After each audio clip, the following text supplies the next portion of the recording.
No beard, no job for government workers in Afghanistan. This is News Review from BBC Learning English. I'm Rob, and joining me to talk about the language behind the headlines is Neil. Hello, Neil. Hi there, Rob, and hello, everyone. If you'd like to test yourself on the vocabulary we look at in this programme, there is a quiz on our website at bbclearningenglish.com. But now let's have a look at some details of that story from this BBC News report. The Ministry for the Propagation of Virtue and Prevention of Vice warned that employees would risk losing their jobs if they failed to adhere to these rules and to pray 5 times a day. This is the latest of several new restrictions imposed by the Taliban in recent weeks. So, as you just heard there, the Taliban government in Afghanistan, which took control back in August, have put out an order that men without beards will be sent home and lose their jobs. It's amongst a series of measures that have been brought in.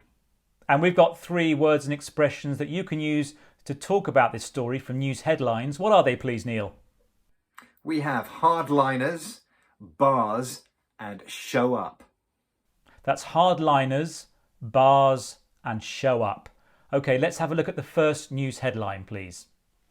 The first headline is from the Times of India, and it reads, Taliban hardliners turning back the clock in Afghanistan.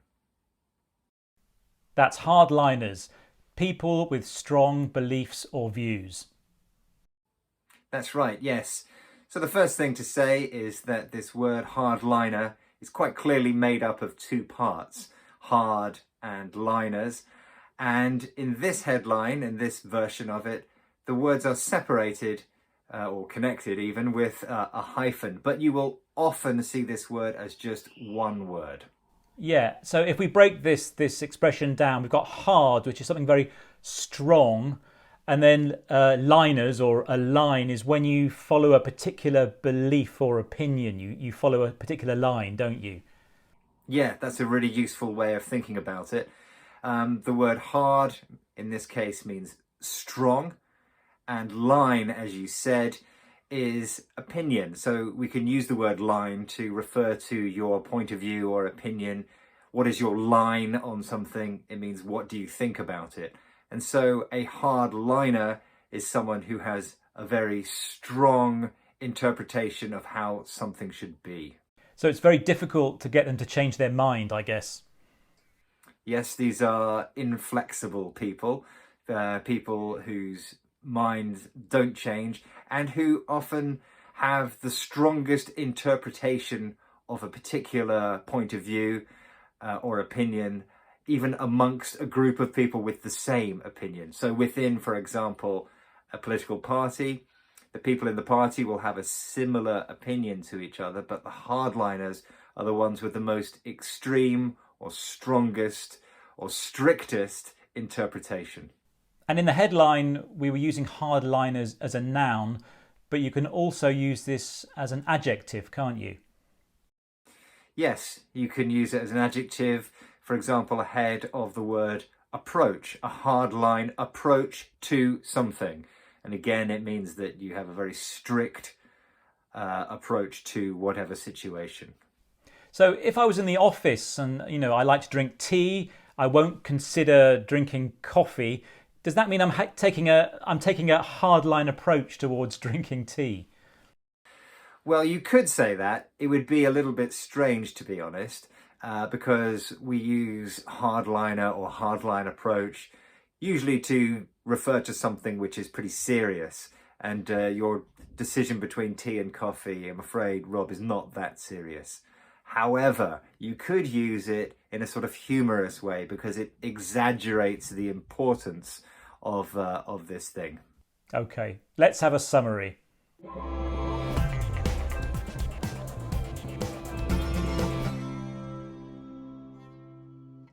So we're talking about the Taliban today, and of course last year we covered the story where they took over Kabul and the rest of Afghanistan in our news review programme. How can we watch that video again? All you have to do is click on the link below. Okay, now let's have a look at your next news headline, please. Yeah, the next headline comes from Reuters, and it reads, Taliban bars government employees without beards from work. So that's bars, officially prevents something from happening. Yes, that's spelt B-A-R-S. In this headline, it's a verb to bar something, but it's useful to think of it as its noun form, a bar. Now, a bar is usually a long piece of metal, often used, for example, on a prison window or door to prevent people getting out.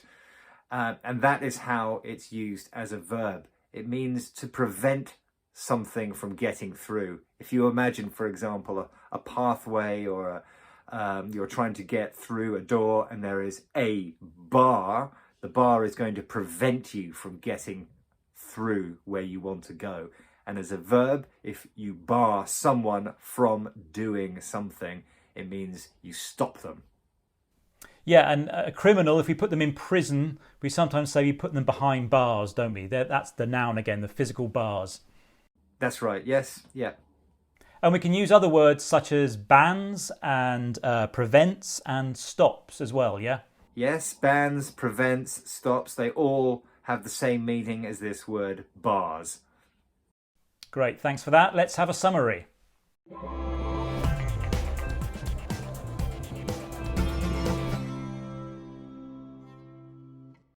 So we were looking at words like bars, bans and prevents. We did a programme about the difference between prevents and avoid. It's English in a minute. How can we watch that again, please, Neil?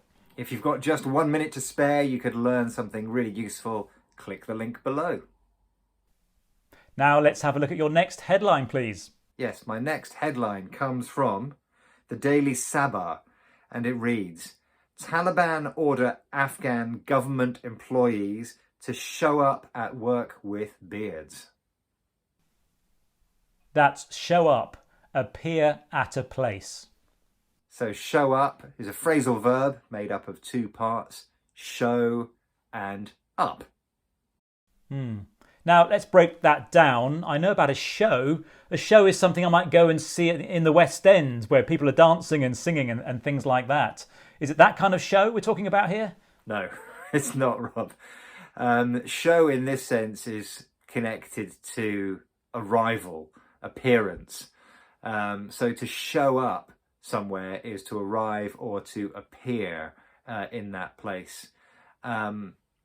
Often in a slightly unplanned way. So, for example, you might want to make a reservation in a restaurant, for example, and you phone up and you say, do I need a reservation or can I just show up?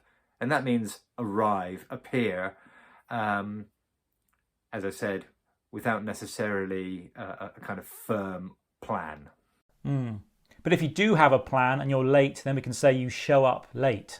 Yes, it can also be used kind of generally to mean arrive, and informally, as you just said then, if somebody arrived late, you could ask them why they have shown up late, or you could complain about a bus showing up late. Yeah, and I showed up late for this recording, didn't I? Because I was showing off my new shoes. There's a few more meanings of show there. A couple of meanings of show there. So we have the one we're talking about, to arrive, appear, and then you've got show off, which means to, kind of display proudly something. What we see here is how we can have phrasal verbs that only alter in the second part, the particle, the preposition part, the up, off, on, those parts, and it radically changes the meaning. It's just something you have to learn, I'm afraid. And also a similar meaning for show up is turn up, yeah? Yes, turn up is the same as show up. Okay, let's now have a summary.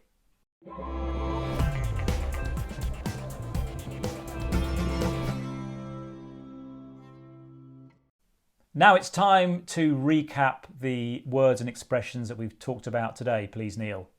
Yes, we looked at hardliners, people with strict views or beliefs, bars, officially prevents something from happening, and show up, appear at a place.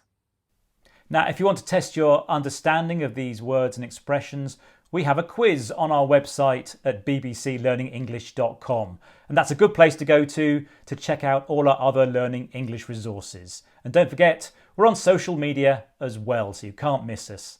Right, that's all for today's news review. Thank you so much for watching, and we'll see you next time. Bye-bye. Goodbye.